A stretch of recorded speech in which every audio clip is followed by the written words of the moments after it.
కూడా చేసుకొని మా రేవంత్ అన్న విద్యాశాఖ మంత్రి పెట్టాలి, తెలంగాణకు విద్యాశాఖ మంత్రి లేడు, పైగా ఉన్న వాళ్ళందరూ కూడా ఫుడ్ పాయిజన్ అయ్యి విద్యార్థులు గవర్నమెంట్ స్కూల్స్ని గాలికి వదిలేసినారు, కాస్మెటిక్ ఛార్జీలను పెంచినారు కానీ ఇక్కడ ఫలితం దక్కలేదు, విద్యార్థులు మా బడుగు బలహీన వర్గాల పేద ప్రజలు వెనుకబడినటువంటి కుటుంబాల విద్యార్థులందరూ కూడా ప్రభుత్వ విద్యను ఆశ్రయిస్తారు, ప్రభుత్వ స్కూల్స్కి వెళ్తూ ఉంటారు. మరి అటువంటి వాళ్లకు విద్య సరిగ్గా అందించలేకపోవడం మన తెలంగాణకు దౌర్భాగ్యకరం. మనం తెలంగాణ నెంబర్ 1 అని చెప్పుకుంటున్నాం, గత ప్రభుత్వం తెలంగాణ నెంబర్ 1 అని చెప్పింది, ఇప్పుడు ఈ ప్రభుత్వం రైజింగ్ తెలంగాణ అని చెప్తోంది. మరి రైజింగ్ తెలంగాణ అయినా నెంబర్ 1 తెలంగాణ అయినా చదువుల సరస్వతి కటాక్షం మన తెలంగాణ విద్యార్థులకు, తెలంగాణలో ఉన్నటువంటి విద్యార్థులకు, విద్యను అభ్యసించే వాళ్ళకి వీళ్ళందరికీ కూడా కటాక్షం ఉందా? కటాక్షం సరస్వతీదేవి ప్రసాదించినా సరే ఈ ప్రభుత్వాలు మరి విద్యార్థుల వెనుకబడినటువంటి విద్యార్థుల జీవితాలతో ఆడుకోవట్లేదా? ఫీజు రియంబర్స్మెంట్లు ఆపలేదా? ఇట్లా చెప్పుకుంటూ పోతే వరుసబెట్టి ఎన్నో అంశాలు ఉన్నాయి, ఎన్నో విషయాలు ఉన్నాయి. తెలంగాణ భవిష్యత్తు ఏమవుతుందో, ముఖ్యంగా విద్య బాగుంటే అన్ని శాఖలు బాగుంటాయి. ఎందుకంటే ఫ్యూచర్ ఆఫ్ తెలంగాణ అంటే ఒక స్టూడెంట్, ఒక ఫ్యూచర్ ఆఫ్ తెలంగాణ అంటే ఒక విద్యార్థి. ఆ విద్యార్థి భవిష్యత్తు, ప్రతి ఒక్క విద్యార్థి ప్రతి ఇంట్లో ప్రతి ఒక్కరు చదువుకుంటే ఆ చదువే ఆ కుటుంబానికి శ్రీరామ రక్ష అవుతుంది. ఇది కదా అసలైన విజన్ అంటే, ఇది కదా 2026 విజన్ అన్నా, 2040 విజన్ అన్నా. ప్రతి విద్యార్థి మినిమం డిగ్రీ చదువుకోనైనా ఉండాలి, పీజీ చదువుకోనైనా ఉండాలి. చదివి ప్రతి ఒక్కరు కూడా ప్రైవేట్ సెక్టార్ కావచ్చు, ఇటు గవర్నమెంట్ కావచ్చు, ప్రతి ఒక్కల విద్యార్థి మంచిగా చదువు ప్రభుత్వం చెప్పిస్తే ఇంతకన్నా తెలంగాణ భవిష్యత్తు ఏముంటుందండి? కానీ అటువంటి చదువుని మన తెలంగాణలో దౌర్భాగ్యకరంగా వెనకకు పడేసినారు. ఉస్మానియా యూనివర్సిటీ లాంటి యూనివర్సిటీలు టాప్ మోస్ట్ యూనివర్సిటీలు కాస్త 30వ స్థానానికి పడిపోవడమే కాదు, ఇప్పుడున్నటువంటి కాంగ్రెస్ ప్రభుత్వం వైస్ ఛాన్సలర్ అని మార్చింది. కానీ అక్కడ ఏం జరుగుతుందో అర్థం కానటువంటి పరిస్థితి. ఇంకా విద్యాశాఖ కమిషన్ చైర్మన్గా కూడా అకునూరి మురళీ సార్ని తీసుకొచ్చినారు. కానీ ఆయన ఏం చేస్తున్నాడో కూడా మనకెవరికి అర్థం కానటువంటి పరిస్థితి. మొన్న కూడా ఆయన కూడా ఒక అసంతృప్తికరంగా ఉన్నాను అని చెప్పాడు. నేను ఏమైనా చేద్దాం అనుకున్నా నాకేం బడ్జెటే లేదు అని చెప్పి మురళీ సార్ కూడా చెప్పుకుంటూ వచ్చినటువంటి సందర్భంలో మనం ఉన్నాము. మరి అసలైన అభివృద్ధి అంటే ఏంటండి? ప్రతి ఒక్క కుటుంబంలో ఉన్నటువంటి విద్యార్థి ఎటువంటి ఆంక్షలు లేకుండా, ఎటువంటి ఇబ్బందులు లేకుండా వాళ్ళు సక్రమమైనటువంటి దారిలో చక్కగా చదువుకోవాలి అని చెప్పే మనం అందరం కూడా కోరుకుంటాం. అసలైన అభివృద్ధి అది. ఒక చదువు అనేది చేతిలో ఉంటే, మన చదువే మన చేతిలో ఉంటే, తెలంగాణ రాష్ట్రంలో ఉద్యోగాలు లేకపోతే వేరే రాష్ట్రాలకు పోతాం, అక్కడ లేకపోతే వేరే దేశాలకు పోయి ఆ చదువును పట్టుకొని మన విద్యను మనం ఉపయోగించుకుంటాం. లేదా ఒక చిన్నపాటి బిజినెస్లన్నా చేసుకోనికి పనికొస్తుంది. ప్రతి ఒక్క కుటుంబం అభివృద్ధి చెందిన తర్వాత ఈ సంక్షేమ పథకాలు మనకెందుకు? ఇవన్నీ కూడా మనకెందుకు? సో నేను చెప్పేది ఒకటే, ఏ ప్రభుత్వం వచ్చినా విద్యను మెరుగుపరచలేకపోతుంది. దానికి కారణం ఏంటో చెప్పాలా? అందరూ చదువుకున్న వాళ్ళు ఉంటే ఈ రాజకీయ నాయకుల పప్పులు ఉడకవు కదా, ఈ రాజకీయ నాయకులకు ఓట్లు పడవు కదా అన్నది వాళ్ళ బాధ.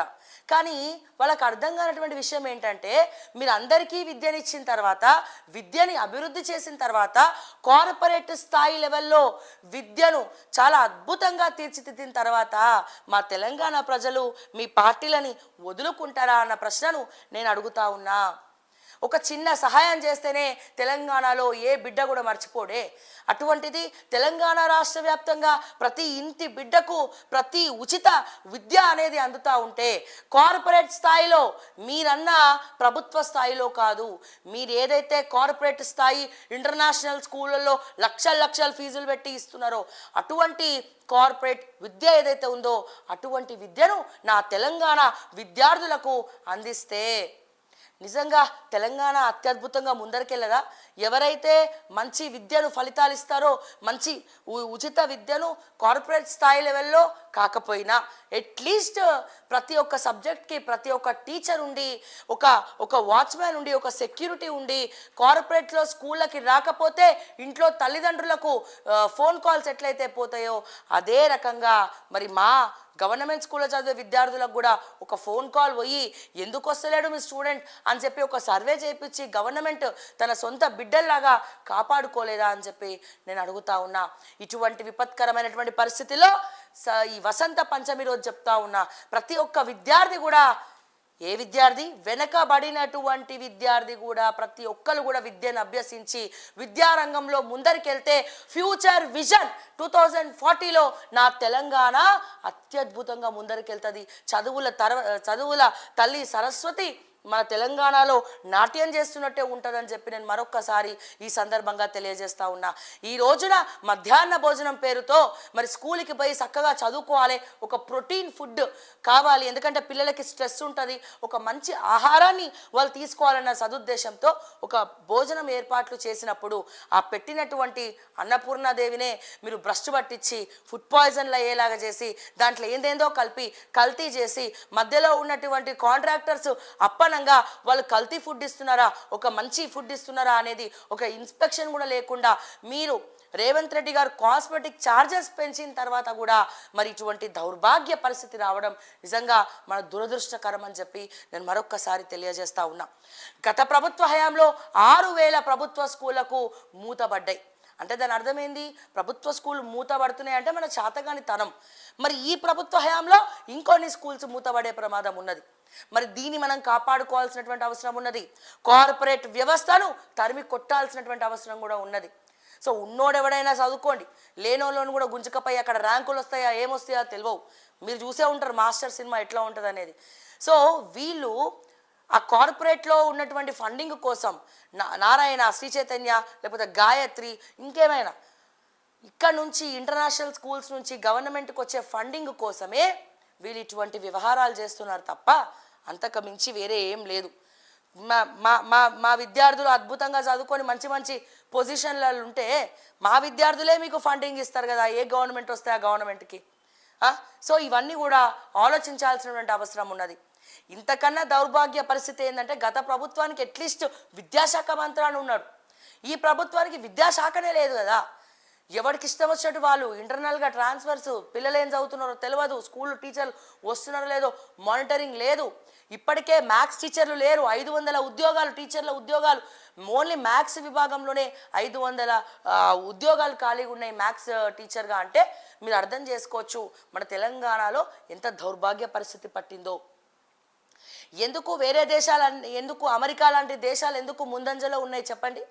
అమెరికాలో ఉచిత విద్య ఇట్లా ఫ్రీ, ఇంటికే, ఇంకా ఆ విద్య ఇంటికే బస్సు వచ్చి పిల్లల్ని స్కూల్కి తీసుకొని పోతుంది, ఫ్రీ, నో కాస్ట్, వాళ్ళకి మొత్తం ఫ్రీ. సో అందుకే ఇప్పుడు ఎందుకు డెలివరీలు అక్కడ అవ్వాలి, ఇక్కడ సిటిజన్ అని చెప్పి అందరు తహతహలాడుతున్నారు. ఎందుకంటే వాళ్ళకి స్కూల్ ఎడ్యుకేషన్ ఖర్చు కాదు అక్కడ. ఇక్కడ విద్యతో పోల్చుకుంటే అక్కడ అన్నీ కూడా ఫ్రీ. అటువంటి వ్యవస్థను మనం ఇక్కడ ఏర్పాటు చేసుకోలేమా? అటువంటి ఒక కాన్సెప్ట్ని గవర్నమెంట్లో మనం తీసుకురాలేమా? ఏది ఏమైనా ఈ సందర్భంగా నేను ఒక విషయం చెప్పదలుచుకున్నా. విద్యని అందించడంలో మన ఊరు మనబడి కూడా ఫెయిల్ అయింది. వాళ్ళు అప్పుడే మొదలుపెట్టినారు KG to PG అని. కానీ అక్కడ కూడా మళ్ళీ ఆ కాంట్రాక్ట్, మన ఊరు మనబడి కాంట్రాక్ట్ కూడా మెగా కృష్ణారెడ్డికి ఇవ్వడం జరిగింది. మరి మరమ్మతులు ఏం జరిగినాయి? NRIలు కూడా ఫండింగ్ ఇచ్చారు కదా. ఎవరి ఊర్లో స్కూల్ వాళ్ళు డెవలప్ చేసుకోవాలని చెప్పి NRIల దగ్గర సేకరించినటువంటి ఫండింగ్ కూడా ఏమైందో తెలియదు. ఈ ప్రభుత్వం వచ్చినటువంటి వీళ్ళకి ఉన్న సమస్యలే ఎక్కువ ఉన్నాయి, దీన్నే తీర్చలేకపోతున్నారు. మన ఊరు మనబడి ఏమైందో కూడా తెలియనటువంటి పరిస్థితిలో మనం ఉన్నాం. ఆ ఫండ్స్ అన్ని కూడా ఏమైనాయి? మళ్ళీ వీళ్ళు వచ్చి ఇంకేవో గురుకులాలు కడుతున్నాం అది అంటే ప్రభుత్వాల మధ్యలో పార్టీలు ప్రభుత్వాలు మీరు కాంపిటీషన్ తోటి కడతామని ఓడగడతలేడు కదా, ఎక్కడ కూడా లేదు కదా. సో మనం చూసాము అమ్మాయిలకు కూడా టాయిలెట్స్ లేనటువంటి పరిస్థితులు చాలా ఉన్నాయి. మొన్న మేము కూడా వెళ్ళడం జరిగింది, నేను బక్కా జడ్సన్ గారు కూడా ఆ బాసరా దగ్గర నుంచి ఆ కామారెడ్డి ఎల్లారెడ్డి స్కూలు. సో ఇవన్నీ కూడా అక్కడ చూస్తే వాళ్ళ బతుకులు అయితే వర్ణనాతీతం చెప్పాలంటే. సో ఇట్లా గత ప్రభుత్వంలో ఫుల్ ఫ్లెడ్జ్గా ఒక స్కూల్ కట్టిరంటే అది గంభీరావుపేటల కేజీ టు పీజీ, అక్కడ వాళ్ళ నియోజకవర్గం కాబట్టి అక్కడ కట్టినారు. సరే మొట్టమొదటిసారి ఎవరైనా వాళ్ళ సొంత ఊరికే ప్రిఫరెన్స్ ఇస్తారు. సో అక్కడైతే కేజీ టు పీజీ అద్భుతంగా కట్టినారు. అండ్ సిద్దిపేట స్కూల్లో కూడా అడ్మిషన్స్ కూడా దొరకవు గవర్నమెంట్ స్కూల్లో. సో అదే కాన్సెప్ట్తో మిగతా నియోజకవర్గాలు ఎందుకు రావు, ఎందుకు ముందరికి తీసుకెళ్ళలేకపోతున్నారు అనేదే మా బాధ. సో ఫ్యూచర్ విజన్ ఆలోచించాలి కదా 2040. సో అందుకే కదా ఇప్పుడు అక్కడ అందరు కూడా అక్కడే పిల్లల్ని అంటే అక్కడే స్కూల్లో జాయిన్ చేయొచ్చు అన్న ఉద్దేశంతో అందరు కూడా అక్కడ ఎగబడతా ఉన్నారు. ఇదే సిస్టమ్ని మన ఇండియాలో ఎందుకు తీసుకురాం? ఇదే సిస్టమ్ని మన తెలంగాణలో ఒకవేళ ఇండియాలో రాకపోయినా ప్రత్యేకమైనటువంటి చొరవ తీసుకొని మన స్టేట్లో ఎందుకు తీసుకురాము? ఆమ్ ఆద్మీ పార్టీ గురించి మనం అందరం మాట్లాడుకుంటా ఉన్నాము. ఇప్పుడు ఎలక్షన్స్ కూడా ఉన్నాయి. ఆమ్ ఆద్మీలో కేజ్రీవాల్ ఉచిత విద్యని అద్భుతంగా ఇస్తున్నాడు. ఉచిత విద్య అక్కడ పోయి చూస్తే, నేను లాస్ట్ టైం ఢిల్లీ పోయినప్పుడు కూడా నేను చూడడం జరిగింది. అంటే ఒక పగడ్బందీగా ఒక మంచి ప్రణాళికాబద్ధంగా ఢిల్లీ గవర్నమెంట్ స్కూల్స్ అక్కడ ఉన్నటువంటి విద్యార్థులకు విద్యని అద్భుతంగా ప్రసాదిస్తుంది. సో చదువుల తల్లి కటాక్షం వాళ్ళకు ఉన్నది. సో మనం ఎందుకు ఇట్లా అంటే, నా బాధ ఏంటంటే మన నాన్నలు మన మన మన మన ఫాదర్స్, మన ఫాదర్స్ అందరు కూడా గవర్నమెంట్ స్కూళ్ళలో చదువుకొని పెద్ద పెద్ద స్థాయిలలో ఉన్నారు. ఇప్పుడు ఉన్నటువంటి చాలామంది ఎన్ఆర్ఐలు కూడా గవర్నమెంట్ స్కూల్లో చదివి వెళ్ళిన వాళ్ళు ఉన్నారు చాలామంది. అంటే ఎటువంటి అభివృద్ధి లేని సమయంలోనే, ఎటువంటి ఏమీ లేని సమయంలోనే మరి మన మన ఫాదర్స్ కావచ్చు, మన ఫాదర్స్ కావచ్చు స్కూళ్ళల్లో గవర్నమెంట్ స్కూళ్ళల్లో జాయిన్ అయ్యి, గుడిసె స్కూల్ అంటుండే అప్పట్లో, గుడిసె స్కూళ్ళు, ఈ గవర్నమెంట్ స్కూల్స్ ఇవన్నీ ఉంటుండే. సో అక్కడ జాయిన్ అయిన వాళ్ళు, అక్కడ చదువుకున్న వాళ్ళు గొప్ప గొప్ప డాక్టర్లు, ఇంజనీర్లు, అగ్రికల్చర్ యూనివర్సిటీ అండ్ సైంటిస్టులు, వేరే దేశాలలో పెద్ద పెద్ద సాఫ్ట్వేర్ కంపెనీస్కి పనిచేస్తున్నటువంటి మన దేశం, మన తెలంగాణ నుంచి ఎంతోమంది చదువుకున్నారు. ఆంధ్రప్రదేశ్ నుంచి కూడా ఎంతోమంది చదువుకున్నారు. అంటే అప్పుడు ఏం చేయాలండి? అభివృద్ధి చేసుకుంటూ రావాలి కదా గవర్నమెంట్ స్కూల్స్ని. అంటే అప్పట్లో ఏమీ లేనప్పుడే చెట్ల కింద కూర్చొని ఒక టీచర్లు చదివించి, గవర్నమెంట్ స్కూల్లో చదివించి ఇప్పుడు ఇంత అత్యద్భుతమైనటువంటి పొజిషన్స్లో వీళ్ళు ఉన్నారు. అంటే మరి గవర్నమెంట్ టెక్నాలజీ మారుతుందని చెప్తున్నాము, అభివృద్ధి అవుతుందని చెప్తా ఉన్నాము. అసలు అభివృద్ధి అంటే ఏంటండి? ఒక రోడ్లేసి రోడ్లు వేసినామని కాంట్రాక్ట్ తీసుకొని కమిషన్లు తీసుకోవడం ఒక అభివృద్ధా? లేకపోతే మన ఆర్థిక వ్యవస్థ, లేకపోతే మన చదువు, మన జ్ఞానం ఒక నెక్స్ట్ లెవెల్లో ఉండడం అనేది అసలైన అభివృద్ధి అని చెప్పి నేను అడుగుతా ఉన్నా. సో మరి గవర్నమెంట్ స్కూల్స్లో అప్పుడే ఒక 50 సంవత్సరాలు, 100 సంవత్సరాల క్రితం, 60 సంవత్సరాల క్రితం చదువుకున్నటువంటి గవర్నమెంట్ స్కూల్స్లో ఉన్నటువంటి వాళ్ళు గొప్ప గొప్ప స్థాయిలలో ఉన్నప్పుడు, మరి ఇప్పుడు మనం ఒక 2024-25లో పరుగులు తీస్తూ ఉన్నామని చెప్తున్నారు కదా. మరి ఎంత టెక్నాలజీతో, అప్గ్రేడ్ వర్షన్స్తో మరి గవర్నమెంట్ స్కూల్స్ తీర్చిదిద్దుండాలండి. ఈ పాటికే మొత్తం గవర్నమెంట్ స్కూల్స్ అన్నీ కూడా చక్కా సీసీ కెమెరాలు పెట్టి డిజిటలైజ్డ్ అయిపోయి అద్భుతమైనటువంటి చదువులో మరి ముందరుండాలి కదండి. 60 సంవత్సరాల ముందున్న స్కూల్స్లోనే వాళ్ళు గొప్ప గొప్ప స్థాయికి చేరితే, ఇప్పుడున్నటువంటి టెక్నాలజీతోటి మన పిల్లలను తీర్చిదిద్దితే గవర్నమెంట్ చొరవ తీసుకొని ఇంకెంత అద్భుతంగా ఉంటుండేనండి. అర్థం చేసుకోండి, వినడానికి ఎంత బాగుంది. అంటే ఇక్కడ ఎవరి లోపము, ఎవరి వైఫల్యం ఇది? గవర్నమెంట్ స్కూల్స్ని డెవలప్ చేయడం ఏ రాజకీయ నాయకుడికి ఇష్టం ఉండదు. గవర్నమెంట్ విద్యను అభ్యసించడం ఏ రాజకీయ నాయకుడికి ఇష్టం ఉండదు. అందుకే బీజేపీ మాట్లాడదు, కాంగ్రెస్ మాట్లాడదు, బీఆర్ఎస్ మాట్లాడదు వీటి గురించి. అసలు కార్పొరేట్ స్థాయిలో ఉచిత విద్య ఇద్దాము అన్న ఆలోచన ఎవరికైనా ఉందా? ఎవరికీ లేదు. పార్టీ మేనిఫెస్టోలో పెడితే మన ప్రజలను కూడా మనం ఏం క్వశ్చన్ అడగం.